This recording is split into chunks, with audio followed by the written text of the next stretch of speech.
Joining me now on set is NBC News senior business correspondent Christine Romans. Christine, thank you for being here. So talk about what you just heard from Secretary Bessent in the context of what President Trump announced tonight. What I heard from Treasury Secretary Bessent there is that they are committed to these tariffs and continuing the tariff revenue this year, at least matching what they got last year. And you heard the Treasury Secretary talk about 122 and 301 and 232. And so apologies to people who don't maybe follow all of those little pieces of code. But those are sections in the law.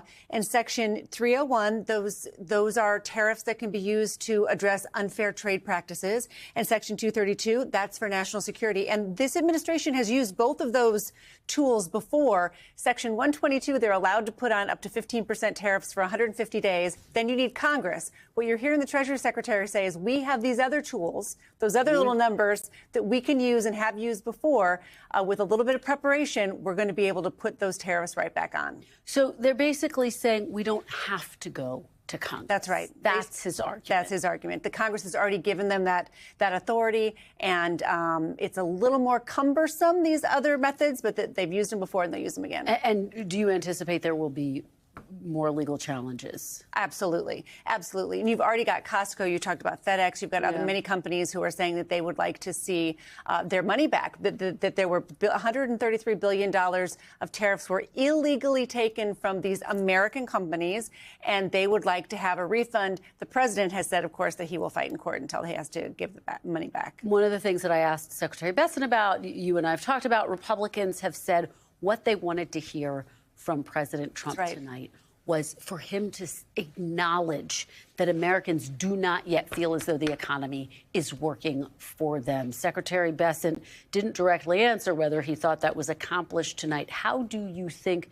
the folks you've been talking to about the economy will hear this speech? Well, the very first words from the president, the first paragraphs were about a roaring economy, that it had been stagnant in 2024, and now it has come back.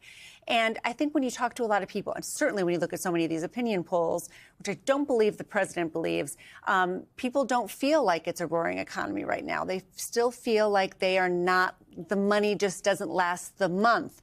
And the president did acknowledge affordability, but in hindsight, that it's the Democrats' problem. They did this, and now we're in this golden age. So it's fascinating to me how the echoes of COVID are still kind of being felt, because that big inflation surge was after the economy shut down and then opened up.